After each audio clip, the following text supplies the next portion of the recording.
तो गाइस मैं हूं अंकित और आप देख रहे हैं रेसलिंग फैंस नेटवर्क। शुरू करते हैं भाई अपनी बातों को हम लोग सबसे पहले बेकी लिंच से। एक बहुत ही इंपॉर्टेंट बहुत ही सीरियस अपडेट है भाई। एलिगेशंस लगाए हैं बेकी लिंच ने किसी के ऊपर, किस पे लगाए हैं वो तो नहीं पता, वो आप लोग फिगर आउट करने की कोशिश करना। लेकिन मैं आपको बताता हूँ भाई एलिगेशंस किस तरीके के हैं। बेकी लिंच ने भाई अभी रिसेंटली इंटरव्यू के अंदर कुछ ऐसा कहा। Becky Lynch says there was a male talent on the main roster who would blacklist women if he slept with them और इवन इफ दे रिफ्यूज्ड। कहती हैं Becky Lynch, quote, I am not gonna name names but there was a guy on the main roster who was like, be careful because if one, he'll try to sleep with you, if he sleeps with you then he will blacklist you, and then if he tries to sleep with you and you don't sleep with him he will also blacklist you. So there was this like line that you had to walk this tightrope. At one point he got my number and I remembering being like, how do I walk this line of like, you know what I mean. तो कहती हैं Becky lynch बात करते हुए भाई recently कि WWE के अंदर मेन रोस्टर पे कोई तो ऐसा टैलेंट था है नहीं पता मुझे,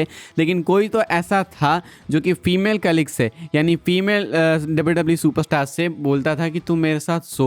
अगर वो टैलेंट्स उनके साथ सोती थी, उस सुपरस्टार के साथ, उस रोस्टर मेंबर के साथ सोती थी तो वो उनको ब्लैकलिस्ट कर देता था। एंड अगर वो नहीं सोती थी, मना कर देती थी, तो फिर वो ब्लैकलिस्ट कर देता था। ये थोड़ा कन्फ्यूजिंग साउंड कर रहा होगा कि ये क्या बात है, मुझे भी थोड़ा समझने में बहुत टाइम लग गया। मैं अभी 100% नहीं समझ पाया हूँ, लेकिन कहने का मतलब है कि कोई ऐसा बंदा था या फिर है WWE रोस्टर में, मेन रोस्टर पे, जो कि अपने फीमेल कलीग्स के साथ में यानी WWE के फीमेल टैलेंट्स के साथ में रात बिताना चाहता है। अगर वो टैलेंट उसके साथ रात बिताती है तो वो उसको ब्लैक लिस्ट कर देता है, नहीं बिताती है तो भी ब्लैक लिस्ट कर देता है।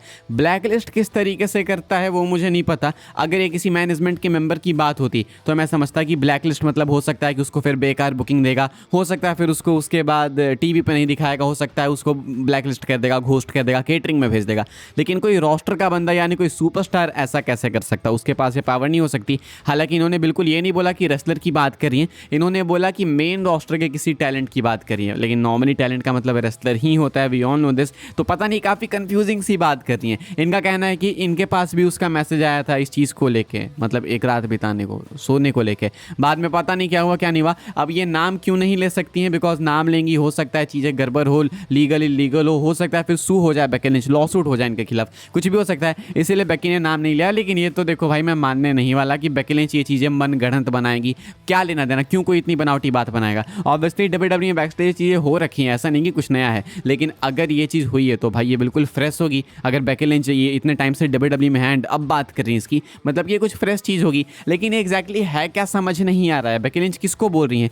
क्या ये कोई रेसलर है? क्या कोई मैनेजमेंट का बंदा है? अगर रेसलर है तो वो ब्लैकलिस्ट कैसे कर सकता है? अगर कोई मैनेजमेंट का बंदा अगर वो ब्लैकलिस्ट करता भी है तो भी दोनों केसेस में क्यों कर रहा है? सोने पे भी नहीं सोने पे भी, ये समझ नहीं आ रही बात मुझे। ये बात काफ़ी कंफ्यूजिंग लग रही है। एंड अगर बेकी लिंच के पास ये मैसेज आया था तो बेकी लिंच कैसे एस्केप की इस चीज़ से? बेकी लिंच के पास अगर ये मैसेज आया था एंड बेकी लिंच ने दोनों में से कोई सा भी ऑप्शन एक चूज़ किया, या तो नहीं सोने का या सोने का, तो बेकी लिंच क्यों नहीं ब्लैक लिस्ट हुई? I mean I don't know. लेकिन ये चीज़ जो भी बहुत डिस्गस्टिंग है भाई। पता नहीं WWE का बैकस्टेज एटमॉस्फेयर कैसा है। एंड एक्टिव टैलेंट है Becky Lynch by the way, ऐसा नहीं है कि WWE से निकलने के बाद कुछ बोल रही हैं। WWE में हैं तभी ये चीज़ें बोल रही हैं and top superstar in WWE की। तो तुमको नहीं लगता कि ये बताता है कि WWE में चीज़ कितनी ज़्यादा होगी? अगर एक्टिव टैलेंट्स अभी रह के भी हिम्मत कर ले रहे हैं बोलने की तो क्या पता भाई ये क्या चक्कर है? आपको क्या लगता है भाई ये क्या नाम हो सकता है? कोई मैनेजमेंट का बंदा है या फिर कोई रेसलर है? लेकिन नॉर्मली टैलेंट बोला जाता है रेसलर को ही। तो आपके अकॉर्डिंग कौन हो सकता है ये? एंड क्या ये अभी भी होगा?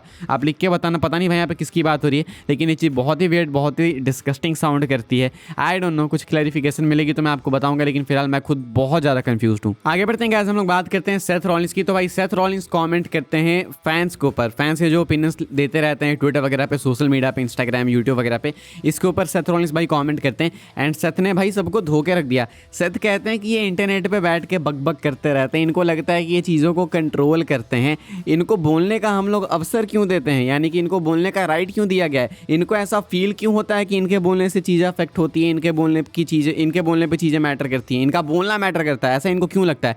सेथ बेसिकली कहते हैं फैंस को कि तुम कुछ नहीं हो बे, हम चाहेंगे तो तुम्हारी सुनेंगे, नहीं तो नहीं सुनेंगे। तुम क्यों अपने आप को इतना ऊपर समझते हो, अपना वर्चस्व क्यों बनाते हो? क्या हो तुम?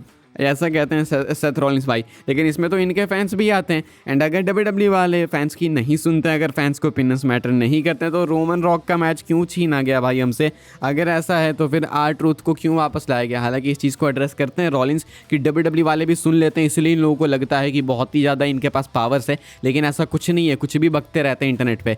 तो सेथ भाई बहुत ही ज़्यादा टॉक्सिक होकर फैंस के ऊपर अपने ओपिनियंस दे रहे हैं कि फैंस को ओपिनियन नहीं देना चाहिए। You see the irony, Seth opinion दे रहे हैं कि फैंस को ओपिनियन नहीं। मेरे अकॉर्डिंग देखो भाई, ओपिनियन तो सबको देना चाहिए, जिसका जैसा हो। ओपिनियन तो ओपिनियन होता है। सोशल मीडिया मतलब क्या है कि जनता को एक आवाज़ देने का मौका मिले, जनता की वॉइस। सोशल मीडिया क्या है कि जनता की वॉइस है वहाँ पे, वरना टीवी मीडिया पे तो पॉलिटिशियंस, हीरो, एक्टर, एक्ट्रेस यही सब आते रहते हैं ना भाई। जनता कहाँ बोलेगी? तो सोशल मीडिया पे, और सोशल मीडिया पे जनता को बोलना मैटर ही नहीं करता। ये क्या बात हुई? आप क्या सोचते हैं भाई? लिख के बताना।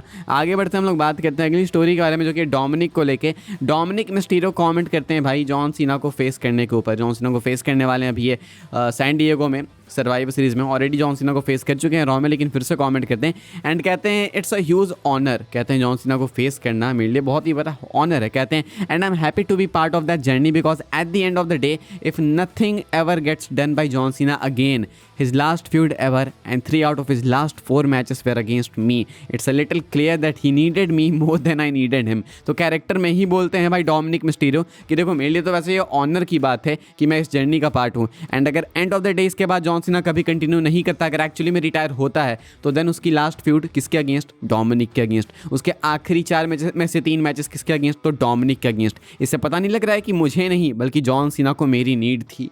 तो डोमिनिक की बात वैसे तो सही है भाई, डोमिनिक 4 में से आखिरी 3 मैचेस में होंगे जॉन सीना के, कमाल की बात है।